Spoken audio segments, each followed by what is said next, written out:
လက်ပံပင်ကိုအောက်ကကဝေပြူဤအချစ်နေကုန်းဆိုတာဒါဆရာအသက်18-19နှစ်သားလောက်မှာဒီသုံးကဝေပညာတွေကိုယူတဲ့ချိန်ပေါ့ပြောလို့ဒီဘက်ကကလေးတွေယူလို့ဆရာလည်းယူတယ်ယူတဲ့ချိန်တော့ပညာသွားသင်ခဲ့တဲ့အကြောင်းအတွေ့အကြုံတွေကိုဆရာဒီယတဆန်ယူဖွဲ့တာပေါ့နော်ဒီဖြစ်ရမှာပေါ့နော်အဲ့တော့ကလောင်ကတော့ဒီလိုတော့မင်းနေပြီလက်ပံပင်အောက်ကကဝေပြူအချစ်နေကုန်းဒီထဲမှာဘာကြီးပါမလဲဆိုတော့သုံးကဝေပညာသက်ဆိုင်အကြောင်းတွေသုံးတဲ့ပုဂ္ဂိုလ်ရဲ့အကြောင်းတွေသုံးမျိုးသောပဏ္ဏမျိုးဒါတွေပေါ့နော်ဒါတွေဒီကံမြရတွေကိုအဓိကအတားပြီးရေးထည့်တာပါပညာပိုင်းတွေပါပါတယ်အမေကြီးရဲ့ဘဝဖြတ်တန်းမှုသမိုင်းပေါ့အမေကြီးဘာကြောင့်ဖြစ်ပေါ်လာတယ်အမေဆိုဘယ်လိုပုံပုံမျိုးလဲဆိုတော့ပေါ့တချို့အမေကိုသုံးတဲ့ကဝေတွေရဲ့အချုပ်တွေပါပြောနေကြပါဘောနော်ဒါတွေကိုဖြည့်ရှင်းဖို့တော့ကိုဒါအမေကြီးရဲ့ဒီအိမ်မပေးအာယုံပြုမှုရဒီသမိုင်းဆောင်ကိုပြန်ဒေတာထုတ်ပြီးဖြစ်ပါတယ်လူတွေကကိုယ့်ကိုချစ်တာနဲ့မဟုတ်တော့ချစ်တာပဲလို့တယ်ချစ်တာပဲလို့ခြင်းတဲ့ခါကျတော့အဲ့ဒီအတွက်ပေါ့ကိုယ့်ကိုယုံကြည်မှုနည်းတဲ့အချိန်မှာဒီပညာရက်တွေကိုအားကိုးကြအားကိုးတော့နီးကောင်းလမ်းကောင်းတွေကိုရှာဖွေထားတာပေါ့နော်ဆရာတစ်ဘွားလုံး25နှစ်တာကာလအတွေ့အကြုံဖြတ်တန်းမှုတွေနဲ့ဒီပညာရက်တွေဒါဒီစာအုပ်ထဲမှာချရေးပြီးသားပါ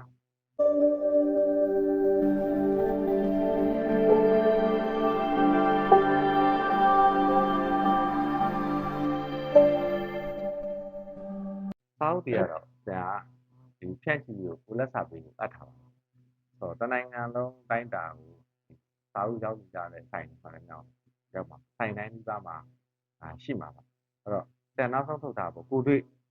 ဖြစ်ရပေါ့နော်ကိုတွေ့ဖြစ်ရဒါတီဝေတော့မင်းနေပြီဆိုတော့ကလောင်အစ်စ်နဲ့ပေါ့နော်ဆရာဒီယတစာပေတိုင်းအောင်ကလောင်အစ်စ်စတင်ဝေဖလိုက်ပါတယ်ဝေဖပြီးတော့မှလက်ပံပင်ကိုအောက်ကကဝေပြူဤအချစ်နေကုန်းဆိုတာဒါဆရာအသက်18-19နှစ်သားလောက်မှာဒီသုံးကဝေပညာတွေကိုယူတဲ့ချိန်ပေါ့ပြောလို့ဒီဘက်ကကလေးတွေယူလို့ဆရာလည်းယူတယ်ယူတဲ့ချိန်တော့ပညာသွားသင်ခဲ့တဲ့အကြောင်းအတွေ့အကြုံတွေကိုဆရာဒီယတဆန်ယူဖွဲ့တာပေါ့နော်ဒီဖြစ်ရမှာပေါ့နော်အဲ့တော့ကလောင်ကတော့ဒီလိုတော့မင်းနေပြီလက်ပံပူအောက်ကကဝေပြူဖြစ်နေတော့ဒီထဲမှာဘာကြီးပါမလဲဆိုတော့သုံးကဝေပညာသက်ဆိုင်အကြောင်းတွေသုံးတဲ့ပုဂ္ဂိုလ်ရဲ့အကြောင်းတွေသုံးမျိုးသောပဏ္ဏမျိုးဒါတွေပေါ့နော်ဒါတွေဒီကံမြရတွေကိုအဓိကအတားပြီးရေးထည့်တာပါပညာပိုင်းတွေပါပါတယ်နောက်ဒီဝတ္တမင်းနေပညာအဲ့စာအုပ်ပဲရှိသေးပေါ့နော်နောက်တမကုန်းပြအသိစိတ်ပညာကျမ်းဒါဒီစာအုပ်ထဲကပညာရက်တွေဆိုရင်ဆရာအိန္ဒိယထိသွားခဲ့ရတယ်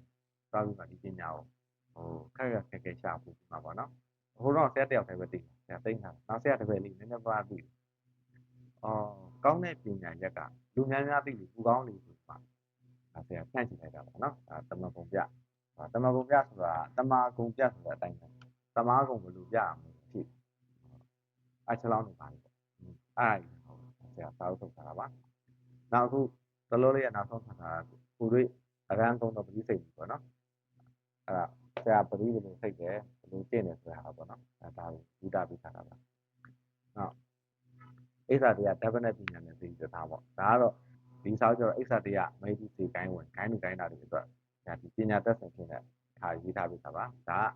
ဒီလက်တွေ့ပြောကပူထုံးပြန်ပေါ့နော်အိစာတရားမေးပြီးသိတာလက်တွေ့ပြောကပူထုံးပြန်ပါဒါကြပညာတူရဲ့ဘွားကြီးဒါတော့ဆရာနောင်းနိုင်တောင်းတယ်ပဲကြည့်ထားတာပေါ့နော်ဒီမှာကျတော့ဆရာဘွားဒီကံမီယာနဲ့ပတ်သက်ပြီးမှတက်တန်းခဲ့တဲ့အတွေ့အကြုံပေါ့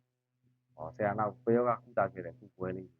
ဆရာပညာသင်ကာလအတွေ့အကြုံလေးတွေဒါဝတ္ထုတူလေးနဲ့ဆရာဝတ္ထုတူရှစ်ပုတ်ပေါင်းရေးထုတ်ထားတာပေါ့နော်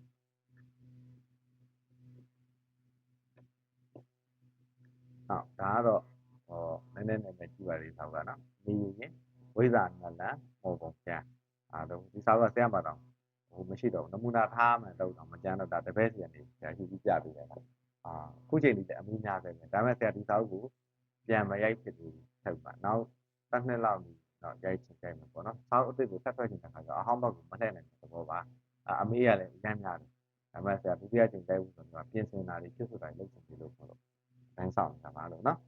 ဒါကတော့အမေကြီးရဲ့ဘဝဖြတ်တန်းမှုသမိုင်းပေါ့အမေကြီးဘာကြောင့်ဖြစ်ပေါ်လာတယ်အမေဆိုဘယ်လိုပုံပုံမျိုးလဲဆိုတော့တချို့အမေကိုသုံးနေကဝေတွေရဲ့အချုပ်တွေပါပြောနေကြပါဘောနော်ဒါတွေကိုဖြည့်ရှင်းဖို့တော့ကိုဒါအမေကြီးရဲ့ဒီအိမ်မပေးအာယုံပြုမှုရဒီသမိုင်းဆောင်ကိုပြန်ဒေတာထုတ်ပြီးဖြစ်ပါတယ်နောက်တစ်ခုတော့ဆရာဘဝမှာအနာမည်အကြီးဆုံးနဲ့အောင်မြင်ဆုံးအောင်လို့ပြောရမှာပေါ့နော်ဒါပြရမော ရှုပညာဆွဲဆုံးပြဒါဒီစာအုပ်ထဲမှာဒါလိုဘူးလေးနဲ့ဒီဆရာလာပါတယ်အထဲမှာဒီလိုမျိုးဒီစက်ကူလေးကတ်ထားပါတယ်ဒီပြရမို့စာအုပ်ထဲမှာဘာတွေပါလဲဆိုတော့ဆရာသဘောဝလုံးမှာလေးလာသိမှုခဲ့တဲ့လူဆိုလူငယ်ဘာသာမှာကပြရသိတိကိုသိကြိုက်လူတွေကကိုယ်ချစ်တာနဲ့မဟုတ်တော့ချစ်တာပဲလို့ခြင်းချစ်တာပဲလို့ခြင်းတဲ့ခါကျတော့အဲ့ဒီအတွက်ပေါ့ကိုယုံကြည်မှုနည်းတဲ့ချိန်မှာဒီပညာရက်တွေကိုအားကိုးကြအားကိုးတော့နီးကောင်းလမ်းကောင်းတွေရှာဖွေထားတာပေါ့နော်ဆရာတစ်ဘွားလုံး25နှစ်တာကာလအတွေ့အကြုံဖြတ်တန်းမှုတွေနဲ့ဒီပညာရက်တွေဒါဒီစာအုပ်ထဲမှာချရေးထားတာပါ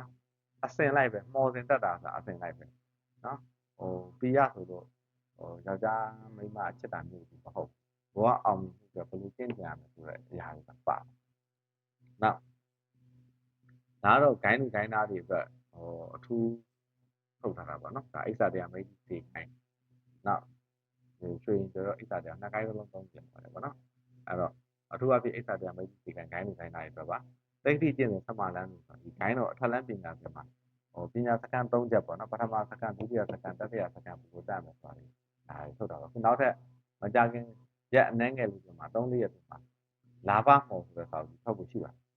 ယ်စာမျက်နှာ240ကျော်ပါလာဘမော်ထုတ်ဖို့ရှိတယ်ပြီးရင်နောက်ထပ်ဘားမဲ့ထွက်ရပေါက်အင်ဂျင်ထုတ်ဖို့ရှိပါတယ်ဒါလည်းစာစီစာရေးဆံပြီးကြပါပြီးရင်အိစ္ဆာတရားမိတ်ဒီကိုင်းကနောက်ထပ်ဆက်မကျင့်ဆုံးတအုပ်ထပ်ထွက်ဖို့ရှိပါတယ်ဒါ3စရိုက်ပြီးရင်သူရောင်တီဝေတုံးကလောင်နဲ့ပေါ့နော်ဒုတိယအုပ်ဖြစ်တဲ့သူရောင်မယ်နဲ့ဂန္ဓာကြီးတယ်တရားသူရောင်မယ်နဲ့တွေ့ခဲ့တဲ့အကြောင်းဝတ္ထုရေးထားတာပေါ့နော်အဲ့ဒါလေးမကြအဲ့လေးလည်းမကြခင်ထုတ်ပြီးရှိပါတယ်ဒါဒီနေ့မှာပဲ